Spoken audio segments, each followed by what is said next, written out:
పేదల భవిష్యత్తు కోసం చిన్న వయసులోనే అసువులు బాసిన విప్లవ సేనాని వీరగుండమ్మ చరిత్రను భావితరాలు తెలుసుకోవాల్సిన ఆవశ్యకత ఎంతైనా ఉందని మంత్రి డాక్టర్ సీదిరి అప్పలరాజు అన్నారు. శ్రీకాకుళం జిల్లా పలాస నియోజకవర్గ కేంద్రంలో నిర్వహించిన సేనాని వీరగుండమ్మ సినిమా ప్రీ రిలీజ్ కార్యక్రమంలో మంత్రి పాల్గొన్నారు. ఈ ప్రాంతంలోని ఓ ధీర వనిత ఇతివృత్తంతో సినిమా తీయడం అభినందించదగ్గ విషయమని సీదిరి వ్యాఖ్యానించారు. అందుకు కృషి చేసిన చిత్ర యూనిట్ ను ఆయన కొనియాడారు. వీరవనిత గుండమ్మ గురించి ఇప్పటి వారికి చాలా మందికి తెలియదన్న మంత్రి, వీరగుండమ్మ చేసిన విరోచిత పోరాటం సాహసాలు ఈ ప్రాంత వాసులకి తెలియాల్సిన అవసరం ఎంతైనా ఉందన్నారు.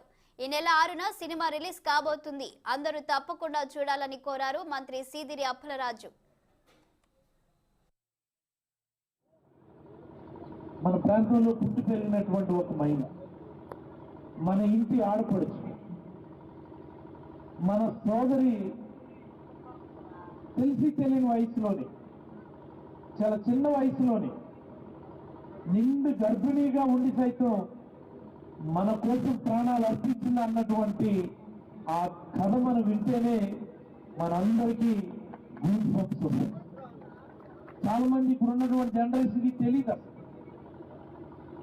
వీరగుండమ్మపురం అని ఊరు పేరు చెప్తే అది ఎక్కడా అని అడిగేటటువంటి పరిస్థితిలో ఉన్నాం. ఇప్పుడు జిఆర్పురం అంటే తెలుస్తుంది, గుడాల రాజమరిపురం అంటే మనకు తెలియదు.